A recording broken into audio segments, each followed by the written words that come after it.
So my name's Brandon and I'm at the Moran property with the Morans, and I'll let them introduce themselves. Yeah, I'm Frank Moran. This is my piece of property that we're standing on right here.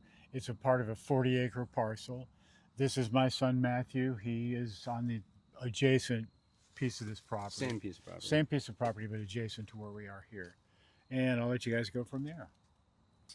So I'm Matt Moran. I live here at in Flint Hill, Maryland. It's actually Adamstown, I guess. And we have this beautiful piece of woods here. The area that is being threatened by MPRP right now is pretty much everything behind us, all the way down there to the fence line. They want to take a huge swath of all this forest right out of us and right through the neighbors' properties on either side. Same thing, right through all these beautiful, beautiful trees. Hi, my name is Zana Moran, and these my in-laws, Frank and Terry, and Matt, my husband, and several other members of the family live out here on this property. There's 3 houses and 3 generations of us living out here. We've all tried to kind of tuck ourselves into the forest a bit, and really, you know, it's an extension of our houses, an extension of our homes. I'm Terry Crane, Frank's wife. I've lived here, I feel like I've lived here my whole life. I don't know how I would live anywhere else besides in the woods. This is beautiful hardwood forest with trees, in some cases close to 100 years old. And to choose this as the path for electricity line is ironic and ridiculous, especially when Zana says they don't have to. There are other ways for them to get their lines through. I've lived out here for 40 years in these woods. Hardwood forest, like Terry was saying. What was I going on? What was my point? You've lived out here without electricity. Oh yeah, Yeah. right. Back in the beginning, grid. when we first moved out here, we were off the grid for like close to 20 years, I think, before we actually hooked up totally. So we're sort of used to being without power. So when you get something like this coming right through here, there's a certain ironic quality to the fact that we did it with no electricity at all. And then right through our front yard, they want to run, what, 250,000 volts of power. 500,000. 500,000. 500,000. God, that's hard to even imagine. But apparently those kind of wires are also quite noisy. So even though they may put it a couple of 100 feet away, we're still going to be aware of it. We're going to hear it popping and snapping most of the time. So the peace and quiet that you hear behind me now will be non-existent. And how far away do you live from the proposed path? Within 100 feet. So the path is going to be going right through, Right through where we're standing now.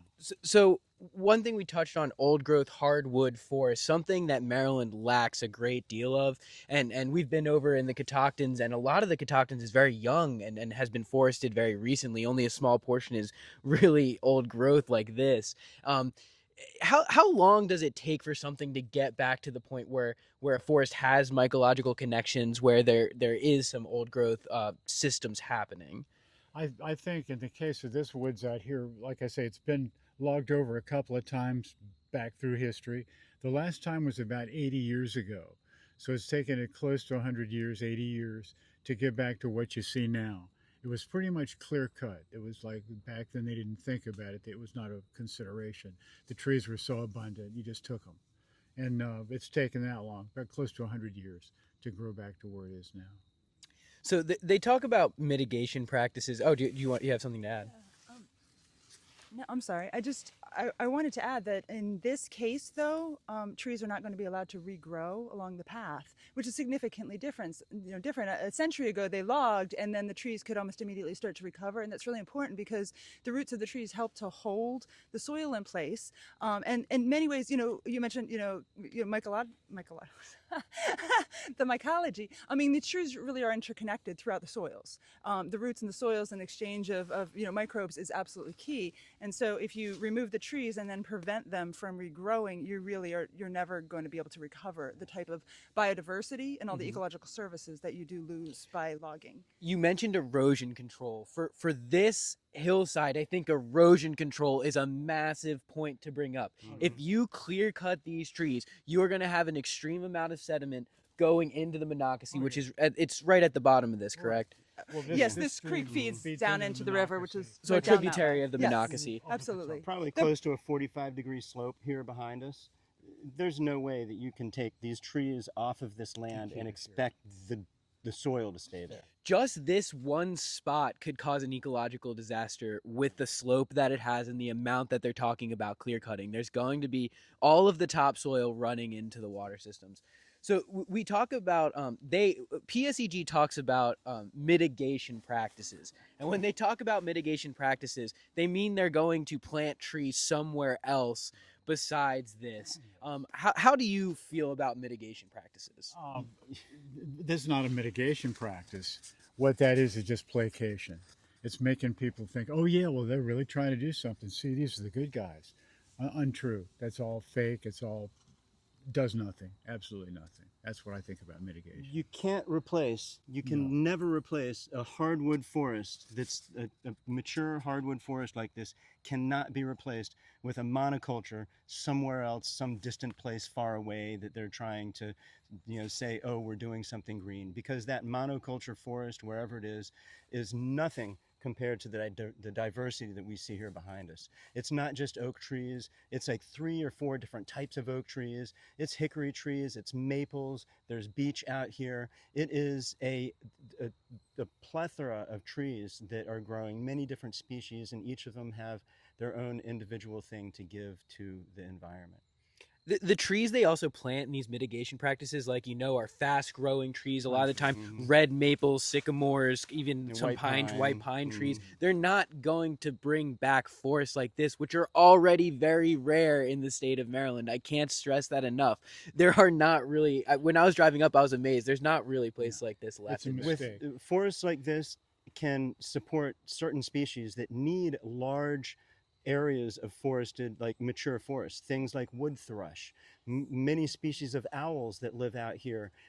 If you start reducing the number of acreage in a large piece of woods like this, and when I say large piece, it's not just our property, it's the ones next door that this thing is also going through. And when you start bringing down the size of this larger forest that we're in, then certain species aren't going to feel comfortable here. They're not going to nest. They're not going to find the trees that they need. They're not going to find the other species that live on those trees that they survive from.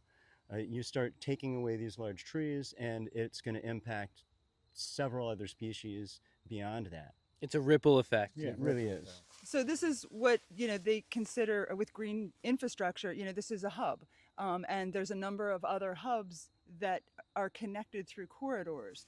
And at least here in Frederick County, they're just now starting to kind of workshop their plans for green infrastructure. And I so wish that had been figured out, already, because we need to have our green infrastructure in place. We need to know where those corridors and where those hubs are. I don't know, honestly, if this, PSEG plan really has done any environmental, research at all. But, clearly when you come and look at the literally hundreds of diverse species in a place like this, it is very clearly an ecological, a greenfield hub that needs to be protected. I think you bring up a really good point with green energy infrastructure. What is green energy infrastructure for but to coexist with places like this? That is the whole point of the green energy movement, right? So if we're going to put the transmission infrastructure through the places that are for the, that we're doing it for, it doesn't make any sense.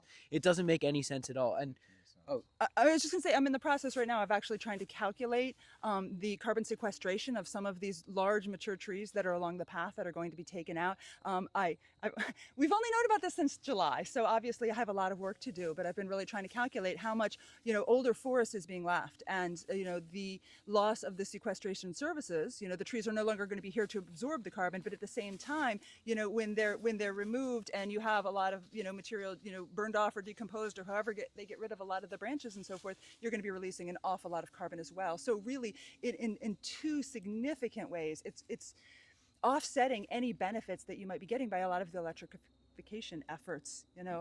So it just doesn't make any sense. There's very little forethought, and once you actually start looking at the data, cutting these forests is so counterproductive in terms of any efforts at trying to do anything positive for the environment. It makes no sense. Yeah, it's very contradictory. If they think that this power line is in some way supporting green infrastructure, well, you know, they're wrong. That's such a joke. It's like Data throwing the centers. bath out with the bath, or it's like throwing the baby out with the bathwater. I mean, that's really what it's like.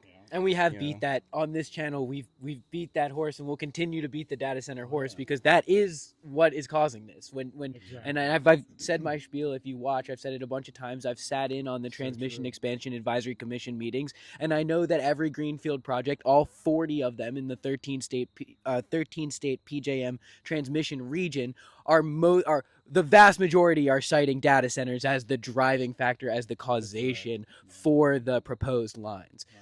One thing I wanted to touch on is a place like this is full of abundance. We talk about farms and food and whatnot. A place like this is full of food if you're willing to go out and look for it. Looks like she Okay, just found some. she just found a squirrel. That's an owl box right there, by the way. There has been a nest of owls in there previously. I don't know if there's any in there Well, now. not for food. He said there's an owl box up there, so that's what you're seeing now is an owl That's an owl box. box. So there's an abundance in these woods. There's pawpaws. There's different nuts. You mentioned hickory nuts and squirrels, deer, every different types of fungi. And mushrooms, yeah. It's a place of abundance. There's food here, so we think of farms, but there's also food in our forest that is accessible to us right here. And you know, when you cut a swath 150-foot wide through miles of forest, you're destroying those systems that create that biodiversity, and you're limiting it, and you're taking away that abundance. Yeah, absolutely. I mean, a significant amount of food that we eat comes from this forest in a wide variety of different forms: fruits, nuts, and you know, venison. You know, it just lots of mushrooms. I mean, it really is significant. There's, you know, many meals that we have where most of the ingredients have been foraged from this forest. I probably on a daily basis eat something. Yeah. That was produced in the forest. Yeah. I mean, just this week, you know, we've had like greens that were produced out here in the forest. We've probably had 3 or 4 different like types of mushrooms just this week that we've like foraged from the forest here. And tonight we're gonna have some venison. Yeah. It's gonna. I mean, this forest provides for us. It always has, and it should always provide should for always us into stay the that future. way. So I want to say that, you know, everything isn't about the economy. People can have quality of life in a different with a different system. It doesn't have the economy, job creation doesn't have to be the be all end all if we have places like this within our neighborhoods, within our societies to go to. How I've lived out here now for 50 years, you start to become part of the forest.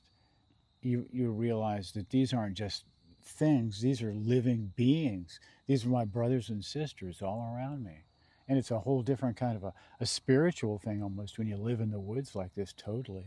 It just it gets to you. You become part of it. Every morning, Frank walks out to get the paper with the dog, It's about a half and mile. it's out, about a half a mile, and I call that his my mile walk. meditation Yeah, it is a meditation. because he gets to kind of be calm and look at the leaves and pick up a rock.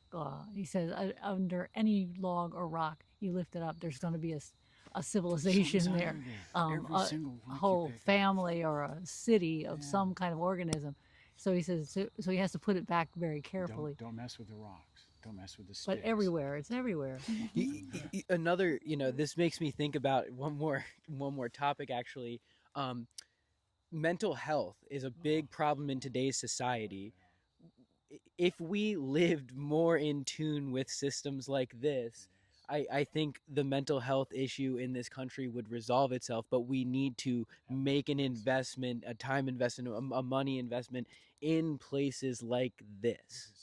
One other thing I'd like to point out, another thing that the forest gives us, it's not just the food, it's not just the mental well-being that the forest provides, but it also provides coolness. These trees out here are transpiring all the time, and they're cooling the air. I read once that a full-grown oak tree cools the air as much as 20 room-size air conditioners. Yeah. When he built that house over there, he was relying on that cooling effect of the forest to keep that house cool. That house has no air conditioning in it. Never needed it. The trees down here in this valley and the spring that comes out of the ground down here in this valley cools the air. That air gets pushed up this hill towards the house. He opens the doors and that cools the house down. Without these trees, that house is going to be unbearable in the summertime. Conversely, in the wintertime, these trees warm the air out here in the forest. We live in Adamstown, but when you look at the weather or the temperature in Adamstown online or whatever, it's usually about 10 degrees colder in the wintertime than it is here in the woods. These trees, even without the foliage on them, they act sort of like the hairs on your arm. They keep you warm. They create this thermal cushion in the atmosphere close to the ground, keeping that warmth here in the forest. It prevents these massive fluctuations of temperature as much as people get out there in the fields and the towns. It has more of a stabilizing effect, cooling in the summertime, warming in the winter. Yeah. Not only does that effect help to warm our homes out here in the woods, but of course it's a no-brainer. If you're going to heat and you live in a forest like this, you heat with wood, right? And that's another thing that this forest provides for us. Probably half the wood that he's ever heated that house with came from this strip of land right here that they want to take from us. It's safe to say PSEG is threatening a whole family's way of life with this project. They're threatening our lifestyle. They're threatening that home right there, because without the forest, the home is unlivable, really. And I just wanted to make a point also that their bunkhouse is going to be destroyed. The line is going to go right over the top of their bunkhouse. That leaves them with a 0-bedroom home. They built a house with a separate bunkhouse for guests. That's where Matt and his brother grew up, sleeping in the bunkhouse.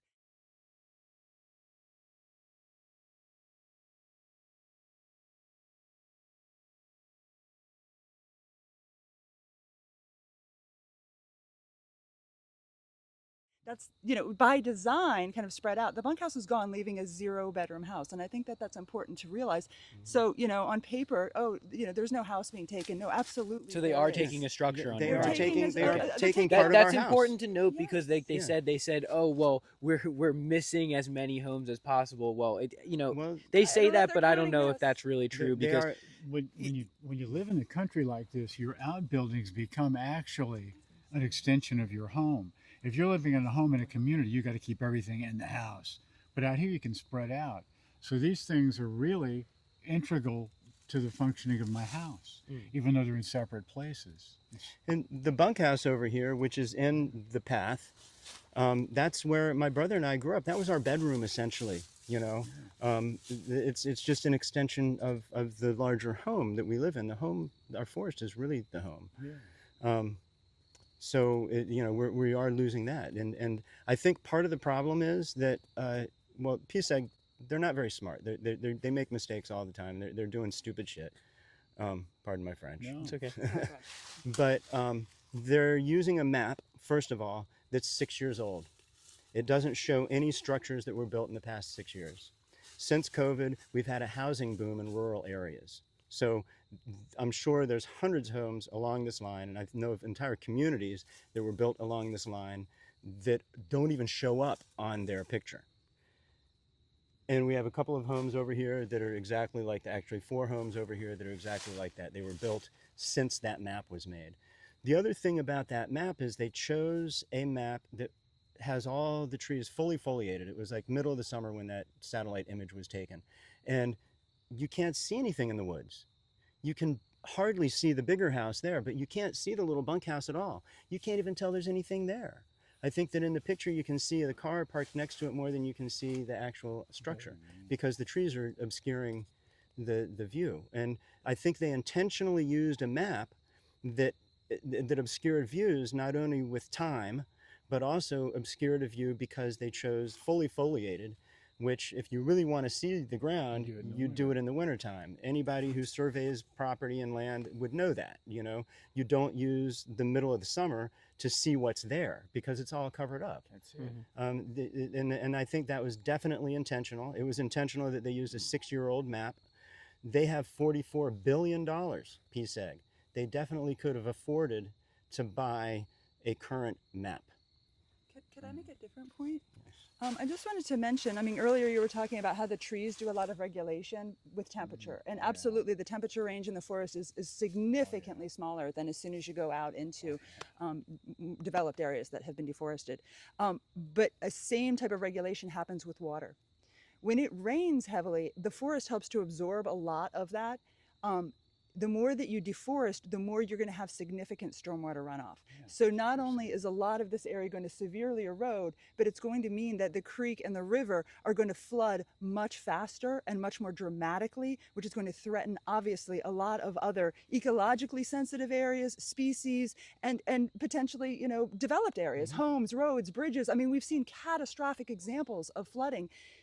By deforesting, you are just exacerbating the extremes with, you know, with flooding, and you're reducing your groundwater recharge and filtration. I mean, environmentally, this is incredibly short-sighted in so many ways, and the cost to try to mitigate and remediate the damage is going to be quite high. And it can never truly be, you know. No, it can't. No. It can't. But even to just try to, you know, control severe excess flooding that's been generated, or, you know, erosion and sedimentation and so forth, it's none of that, I don't think, is being factored in financially. A cascade effect, and it causes more problems than it solves. Exactly. You know, a wise man once said it's a problem looking for solutions. Yeah. So Exactly, that fits.